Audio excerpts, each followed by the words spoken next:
விவசாயிகள் இந்த ஒரு தப்பு பண்ணுறதுனால கிட்டத்தட்ட ஆயிரங்கள் இழக்கிறாங்கன்னா அவங்களால நம்ப முடியுது. நார்மலாக செடிகள் நட்டு வளர்க்குறதுக்கும் நம்ம அகரம் என்டர்பிரைஸில் வாங்கின மல்ச்சிங் ஷீட்ஸ் போட்டு வளர்க்குறதுக்கும் எந்த அளவுக்கு டிஃப்ரென்ஸ் இருக்குது, எந்த அளவுக்கு பெனிஃபிட்ஸ் அண்ட் ரிட்டர்ன்ஸ் தருதுன்னு சொல்லி நம்ம ப்ராடக்ட் யூஸ் பண்ண விவசாயிகள் பார்த்திங்கன்னா ரிவ்யூ கொடுத்துருக்காங்க. வாங்க பார்க்கலாம்.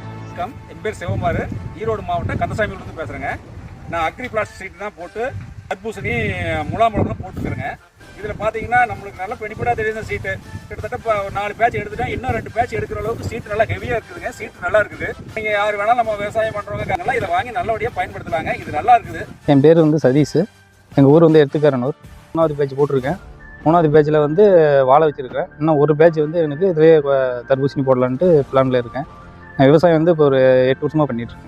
மல்ச்சிங் ஷீட்டில் வாழை வைக்கிறது நல்லா ஈரம் நல்லா காற்று நல்லபடியாக தலையுது. எல்லாம் ஒரே ஈவனாக தலையுது. அது ஒன்றும் பிரச்சனை இல்லை. குவாலிட்டி நல்லா இருக்குது, விலையும் நல்லா இருக்குது. இந்த மாதிரி செடியெல்லாம் நல்லபடியாக வளரணும் அப்படின்னா அக்ரம் என்டர்பிரைசஸ் நீங்கள் கான்டாக்ட் பண்ணிக்கலாம். இந்த அளவுக்கு கான்ஃபிடென்ட்டாக ரிவ்யூ கொடுத்துருக்காங்கன்னா நம்ம அகரம் என்டர்பிரைஸில் கிடைக்கிற மல்ச்சிங் ஷீட்ஸோட தரம் எந்த அளவுக்கு இருக்குன்னு பார்த்துக்கோங்க. ஸோ உங்கள் விவசாயமும் பார்த்தீங்கன்னா எந்த அளவுக்கு செழிக்கணும்னா கான்டாக்ட் பண்ணுங்கள் அகரம் என்டர்பிரைசஸ்.